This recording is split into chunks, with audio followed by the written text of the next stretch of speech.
네, 여러분 한 주도 잘 지내셨지요? 또 한 주 동안에는 또 우리 사회적으로도 굉장히 중요한 이슈가 있었습니다. 그래서 어제 대통령 탄핵이 가결되고 또 하는 시간들이 또 있었는데요. 이 나라를 위해서 이제 가결됐으니까 끝이다가 아니라 우리가 이 나라를 위해서 계속해서 여러분 기도하셨으면 좋겠어요. 이 나라가 정말 주님의 나라가 될 수 있도록 정의와 공의가 바로 서는 나라, 정직한 나라, 또 서로를 위하고 또 하나 될 수 있는 그 나라가 될 수 있도록 여러분 함께 계속 기도하셨으면 좋겠어요. 그리고 내가 원하는 뜻이 하나님의 뜻이 아닙니다. 하나님의 뜻을 바라보면서 우리가 그것을 위해서 기도해야 돼요. 그래서 내 뜻대로 하나님 이 나라가 움직여지고 하는 것이 아니라 정말 하나님 보시기에 하나님의 뜻대로 이 나라가 잘 올바르게 갈 수 있도록 인도해 달라고 여러분 기도하며 나가는 저와 여러분 되셨으면 좋겠어요. 우리 그리스도인들의 역할은 어떠한 일이 와도 먼저 무릎 꿇는 일입니다. 먼저 무릎 꿇어야 돼요. 먼저 주님 앞에 기도해야 돼요.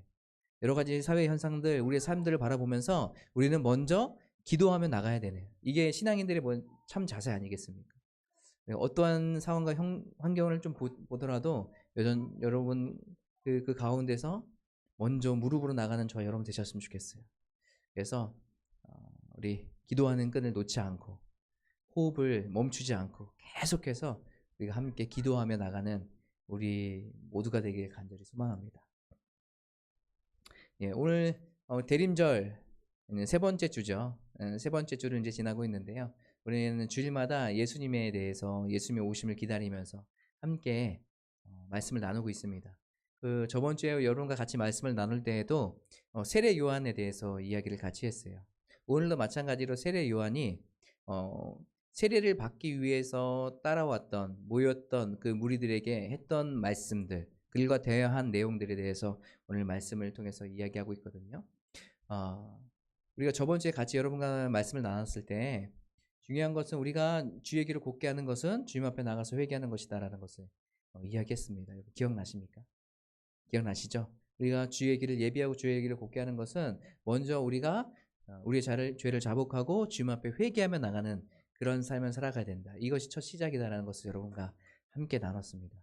그래서 어떻게 그 일들을 통하여서 하나님께서 구원의 역사들을 이루어 나가실지, 그래서 평탄한 굴곡된 것을 다 평탄화시키고 평안 가운데로 우리를 이끌어 주신다는 것에 대해서 이것이 바로 하나님의 구원이다라는 것에 대해서 함께 나눴었습니다. 그리고 나서 바로 그 다음 절이에요. 오늘 그 다음 절에 그 말씀들을 보면서 함께 말씀들을 은혜를 나누고 싶은데요. 이 사람들이 지금 세례 요한에게 왔을 때 뭘 받기 원해서 온 거죠? 요한은 뭘 줍니까? 세례를 주죠. 세례. 그러니까 여기 모여 있는 사람들은 뭐예요? 요한에게 세례를 받기 위해서 온 사람들인 거예요. 세례를 받기 위해서 온 사람들인데 여러분 세례에는 의미가 있습니다. 그 의미가 뭐냐면 옛 사람은 이제 죽고 이제 어떻게 해요?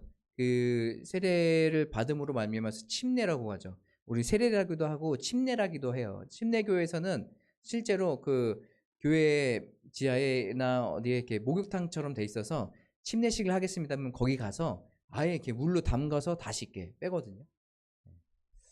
이런 이제 의식들을 하게 되는데 이 세례를 통해서 옛 사람은 이제 죽고 이제 그것을 그 죽음을 통과해서 이제 새로운 사람으로 태어나는 것에 대해서 의미를 갖고 있어요.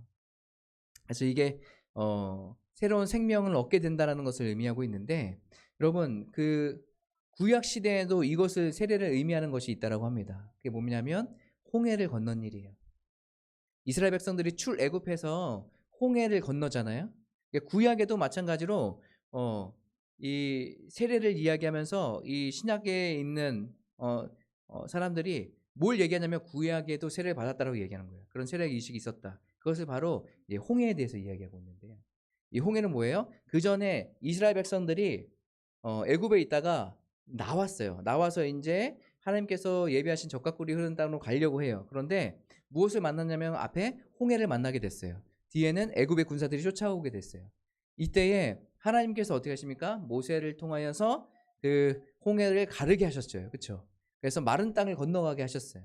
그리고 그 다음 뭐예요? 생명으로 하나님께서 인도해 주셨죠. 그래서 이것을 어떻게 의미를 하냐면 이스라엘 백성들이 옛사람이 그 물을 통과해서 지나갔을 때 그것은 옛사람은 이제 지났고 이제 새로운 생명을 얻게 됐다는 것에 대해서 의미하고 있는 거죠. 지금 이 세례 요한에게 있어서 많은 사람들이 세례를 받으러 왔습니다. 이제 옛사람은 죽고 이제 새로운 생명을 얻는 그런 과정들을 지금 여기서 보이려고 하는 것이죠. 많은 무리들이 와서 거기서 이제 요한을 기다리고 있는데 이때 한 무리가 이야기합니다. 그렇죠? 무리가 와서 이야기해요. 근데 오늘 말씀에 누가복음에도 있지만 마태복음에도 이 말씀이 동일한 말씀이 있거든요. 이 마태복음에서는 이 무리에 대해서 설명하면서 누구라고 얘기했냐면 바리새인과 사두개인들이라고 얘기해요.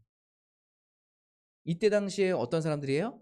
종교의 지도자거나 종교를 이끄는 사람들, 중심이 되는 사람들을 의미합니다.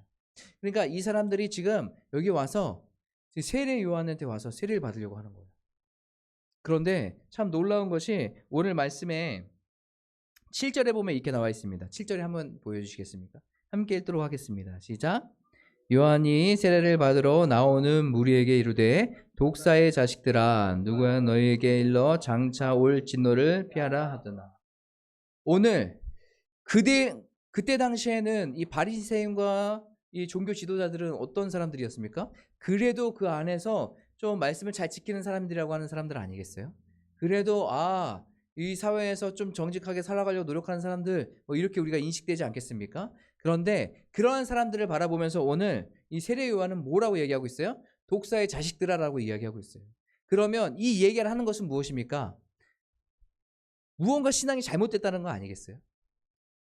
지금 율법을 잘 지키면서 삶을 살아가고 있는 이 바리새인들에게 어떻게든 그 율법을 다 지켜야지 생각하고 있는 사람들에게 지금 뭘 이야기하고 있어요? 독사의 자식들아라고 이야기하고 있습니다. 여러분, 독사는 어떤 것을 의미하는지 아세요? 그 안에 해로움을 갖고 있는 것이에요. 그러니까 다른 사람들에게 안 좋은 영향을 끼칠 수 있는 그런 존재를 의미해요. 자기뿐만 아니라. 지금 이 세례 요한이 바리새인과 또 사두개인들을 바라보면서 너희들이 종교 지도자들아, 이 독사의 자식들아 라고 이야기하고 있어요. 무엇인가 잘못된 길로 가고 있다는 것이죠. 그래서 너희들이 이런 길로 가면 안 된다는 것을 지금 세례 요한은 이야기해주고 있습니다. 그러면서 8절 왜 이런 일들이 일어났는지에 대해서 설명하고 있는데요. 우리 함께 읽도록 하겠습니다. 시작. 그러므로 회개에 합당한 열매를 맺고 속으로 아브라함이 우리 조상이라 말하지 말라. 내가 너희에게 이르노니 하나님이 능히 이 돌들로도 아브라함의 자손이 되게 하시리라. 아멘. 그 이유가 여기 있겠죠. 지금 바리새인들과 사두개인들에게 지금 독사의 자식들아라고 이야기하면서 비판하고 있는 이 요한은 무엇을 보고 지금 이야기하고 있는 거예요? 이들의 선민, 우리는 아브라함의 자손이니까 우리는 하나님의 백성이야 이렇게 얘기하는 거예요. 우리는 아브라함의 자손이니까 우리는 구원받았어 라고 이렇게 얘기하는 거예요. 그런데 이것에 대해서 잘못됐다라고 지금 설명하고 있는 거예요. 왜요? 우리가 교회를 다 나온다고 출석한다고 해서 여기 있는 사람들이 다 구원받는 백성이 됩니까? 정말 냉철하게 얘기하면 아니죠. 교회 예배 참석하고 수요예배, 금요예배, 새벽예배 참석했다고 해서 여러분 하나님의 백성이고 구원받은 백성이 되는 것이 아니에요. 그 참석이 중요한 게 아니에요. 내가 어디에 소속됐다가 중요한 게 아니에요. 이 구원의 중요한 것은 내가 하나님의 말씀을 받고 그 말씀대로 순종하면서 삶을 살아가고 있는가. 내가 정말로 하나님을 간절히 구하면서 날마다 예수님과 함께 동행하려고 하는 삶을 살아가고 있는가. 내가 어떠한 일이든 정말 믿음으로 승리하며 좀 믿음으로 삶을 살아가려고 노력하고 있는가. 여기에 달려있는 것 아니겠어요? 단순히 어느 교회 다닌다. 단순히 내가 예배를 한 달에 몇 번 참석했다. 이게 우리의 구원이 기준이 될 수가 없어요. 여기 앉아있다고 해서 이런 모든 사람들이 다 구원받는다는 보장이 없어요. 신앙은 굉장히 개인적인 거예요.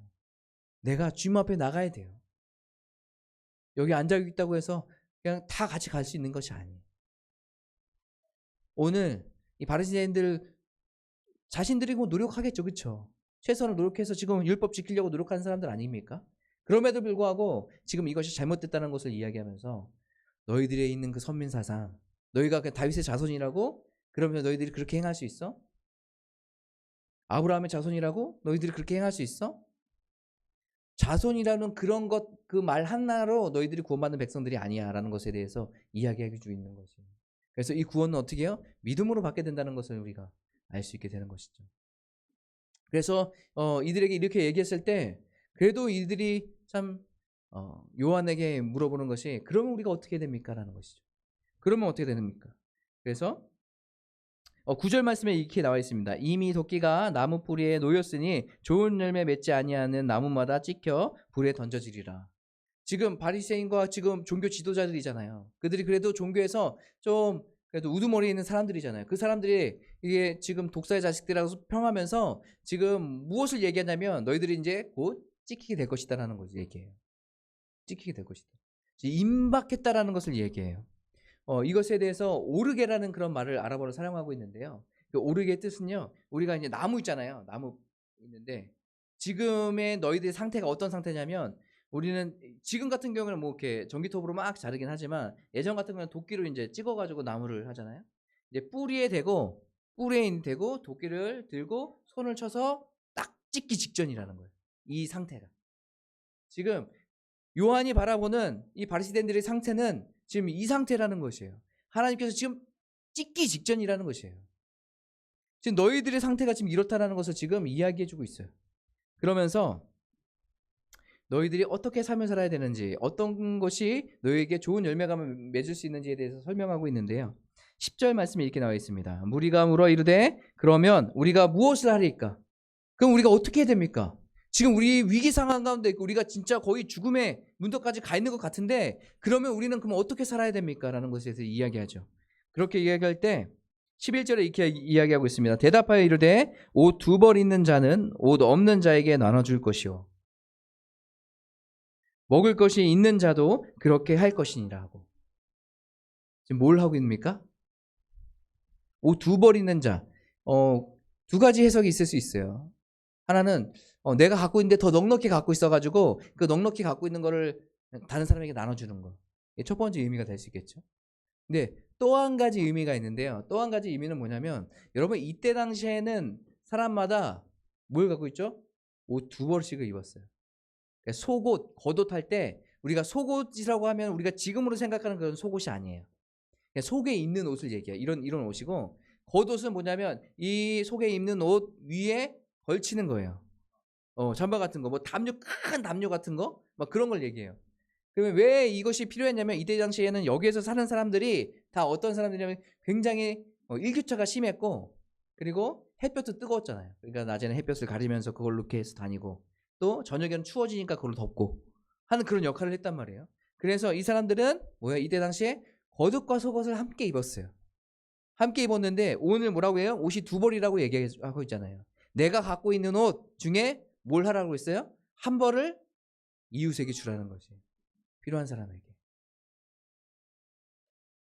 자기의 소유에 있어서 나도 꼭 필요한데 내 필요를 함에 있어서 그 안에서도 뭐 하는 거? 나누라고 이야기하고 있는 거예요. 여러분 내가 덤으로 있는 것 하나 나누는 거랑 나도 필요한데 내가 나누는 거랑은 달라요. 그렇죠? 의미가 달라요. 느낌이 달라요. 예전에 그 서울 영락교회 초대 목사님이 한경진 목사님이라는 분이 계셨는데 한 일화가 있어요. 그분이 어느 날 이게 한 성도님에게 좋은 파카를 잠바를 선물 받으신 거예요. 그래가지고 그것을 이제 입고 지나가고 가시다가 옆에 이제 그때 당시에는 구걸하시는 분도 굉장히 많았으니까요. 못 사는 그 상황이었으니까 구걸하시는 분이 이제 계셨던 거예요. 했는데 그 목사님 보기에 너무 추워 보인 거죠. 그러니까 그대로 그냥 있는 잠바 그냥 벗어주고 그냥 가셨다는 얘기가 있었어요. 그런 일화가 있죠.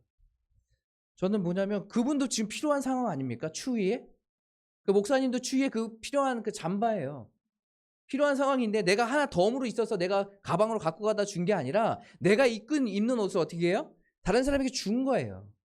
필요한 사람, 나보다 더 필요한 사람에게 추위에 떨고 있고 어려워하는 사람들에게 뭐예요? 잠바를 준 거예요. 오늘 이 바리새인과 서기관들, 사두개인들에게 지금 무엇을 이야기하고 있는 것입니까? 너희들 율법 잘 지키고 네가 하나님의 백성이라고 하고 너희들이 정말 신앙생활 잘한다고 이야기하지만 너희들에게 정말 중요한 게 있다라는 것을 지금 이야기하고 있어요. 뭐예요? 이웃사랑의 실천이에요.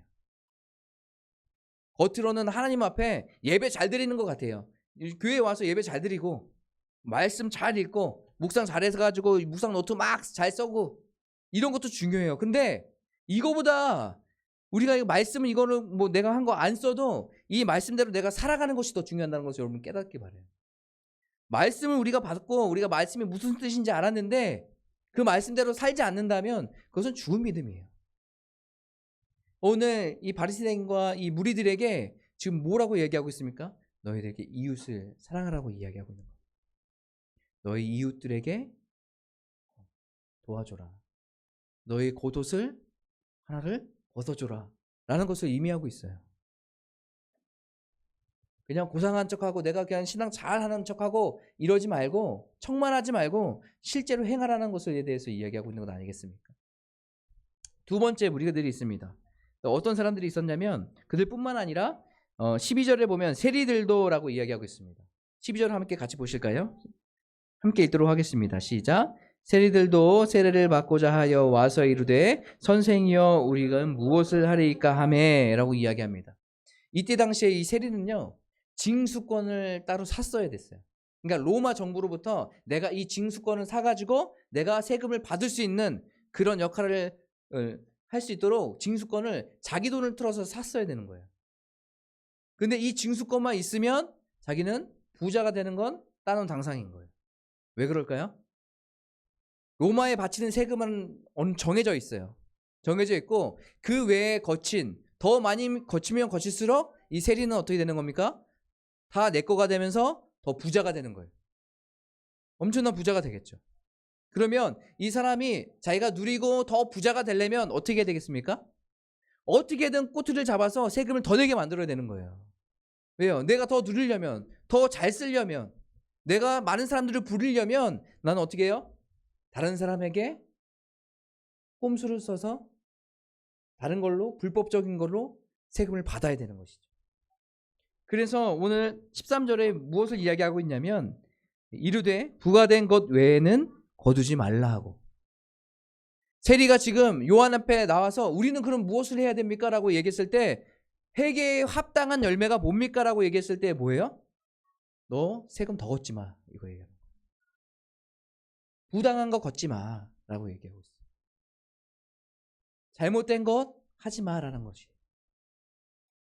또 한 가지 14절에 보면 군인들에 이야기합니다.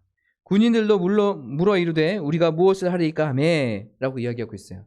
이때 여기 있는 군인들은 로마 군인들을 이야기하는 것은 아니에요. 이 세리들도요 자신의 그 세력 확장과 자신의 안전과 보호하기 위해서 또 세금을 잘 거둘 수 있도록 사병들, 군인들을 거느렸어요. 그러면 그 군인들을 거두려면 더 많은 돈이 필요하겠죠. 그러니까 그 군인들을 거느리고 있었거든요. 그 군인들을 이야기한다라고 또 이야기합니다. 그러니까 이 군인들도 와서 이렇게 이야기하는 거예요. 물어 이르되 우리는 무엇을 하리이까 하매 사람에게 강탈하지 말며 거짓으로 고발하지 말고 받은 급료를 족한 줄로 알라라고 이야기하고 있어요. 이 군인들도 지금 뭘 하고 있었다는 것입니까? 다른 사람의 것을 강탈하고 있었다는 거예요. 거짓으로 다른 사람에게 고발하고 그 사람에게 돈을 받고 풀어주고 하는 일들이 있었다는 것이에요. 여러분 북한에 예전에 탈북 이런 거 막 제가 많이 들었었는데 탈북 들을 때마다 무엇이 필요했냐면 돈이 필요하다고 했어요. 탈북 브로커에게 돈을 줘요. 돈을 주는 이유가 있어요. 군인들에게 뇌물을 먹여야 된다는 거예요. 뇌물을 줘야 길을 열어주고 이 사람 풀어주고 도와준다는 것이에요. 그러니까 그 뇌물을 줄 돈을 주면 내가 브로커가 그거를 이렇게 해서 데리고 오겠다라고 이렇게 얘기하는 것이죠. 그러면 썩을 대로 썩은 거죠. 그렇죠? 군인들이 썩을 대로 뇌물이면 다 되는 세상. 이때 당시에도 군인들이 뇌물을 받고 그 돈들을 받고 생활하고 있는 거예요. 그런데 뭐라고 얘기하고 있습니까? 요한은 너희들이 급료 이 정도로 족하라고 이야기하고 있어요. 더 욕심내지 말라고 이야기하고 있어요. 오늘 우리가 그럼 어떻게 합니까? 어떻게 회개의 열매를 맺어야 됩니까? 라고 얘기했을 때 무엇을 이야기하고 있습니까? 삶의 변화를 이야기하고 있어요. 너희들이 잘못을 회개한다면 너희들은 삶이 변화돼야 돼 라는 것을 말하고 있어요. 여러분 우리가 다 아는 사람 누구 있죠? 삭개오. 삭개오는 어떻게 해요? 키가 작은 사람이에요. 그리고 세리를 하는 사람이에요. 이 사람은 부자예요. 돈도 많아요. 그런데 예수님을 만나고 나서 예수님을 만나고 그 삶이 변화됐어요. 이제는 뭐라고 얘기합니까? 내 재산의 반을 가난한 사람들에게 나눠줍니다. 또 누군가 내가 불법을 저질러서 잘못을 저질러서 세금을 더 징수했다면 뭐야? 더 갚겠다라고 이야기하고 있는 건 아니겠습니까? 이 세리가 뭐예요? 삭개오가 예수 그리스도를 만나고 나서 그 삶이 변화된 거예요. 내 죄를 깨닫고 나서 내가 누구인지를 알고 나서 이제는 어떻게 해요? 예수님께서 원하시는 삶으로 바뀌는 것이에요. 우리도 예수 그리스도를 믿고 그리스도인으로 삶을 살아가고 교회에 나와서 말씀을 묵상하고 말씀을 같이 나누잖아요. 여러분, 우리가 말씀을 나눴고 주님의 자녀이고 주님의 뜻을 알았다면 우리의 삶은 변화되게 돼 있어요. 변화되게 돼 있다니까요. 우리의 잘못을 깨달으면 그 잘못을 안 하려고 우리는 노력하게 돼 있어요. 오늘 이 세례 요한은 뭡니까? 회개의 열매는 우리의 삶에 나 자신뿐만 아니라 이웃을 사랑하는 것까지 가라는 것을 이야기하고 있어요. 이것이 바로 그리스도의 사랑이고 하나님의 사랑 아니겠습니까? 우리 그리스도인들이라면 나 자신, 나 가족만을 생각하면서 삶을 살아가는 그런 사람이 아니에요. 회개의 열매는 하나님의 뜻이 무엇인지를 우리가 알고 그 뜻대로 행하려고 노력하는 사람들이에요. 삶이 변화되는 것이죠. 사랑하는 성도 여러분, 저와 여러분이 이런 삶이 변화되셨으면 좋겠어요. 여러분 있는 곳에서 주님 앞에 여러분 죄를 회개하고 또 우리 삶 가운데 혹시라도 오늘 나와 있던 것처럼 다른 어려운 이웃들에게 나눔을 실천하지 않고 그냥 여유 있으니까 주고 여유 없는 것 같은 데게 안 주고 하는 그런 마음으로 혹시 우리가 삶을 살아가고 있지 않나. 나도 필요하지만 다른 사람한테 나누는 그런 역할들을 해야 되는 것이 바로 우리 그리스도인들이 아닐까 생각돼요. 거짓말하지 않고 다른 사람들을 모욕하지 않고 그들을 모함하지 않고 또 그들에게 부당 이익을 취하지 않고 정말 정직하게 바르게 삶을 살아가는 우리의 모습들이 되어야 되지 않을까 생각돼요. 혹시라도 이런 모습들이 우리 안에 있다면 여러분 회개하시고 우리의 삶을 돌이켜서 정말 삶이 변화돼서 이제는 내가 하나님께서 기뻐하시는 삶, 이웃을 살아가고 이웃을 섬기는 삶, 이런 삶을 살아가는 우리 모두가 되길 간절히 소망합니다. 여러분 이렇게 하시겠습니까? 그러면 우리 시간에 같이 찬양하고 함께 기도하실까요? 같이 찬양하실 때는 아까 우리 같이 불렀던 사랑스러운 주님의 음성이라는 찬양인데요. 이 찬양 함께 부르고 기도했으면 좋겠습니다.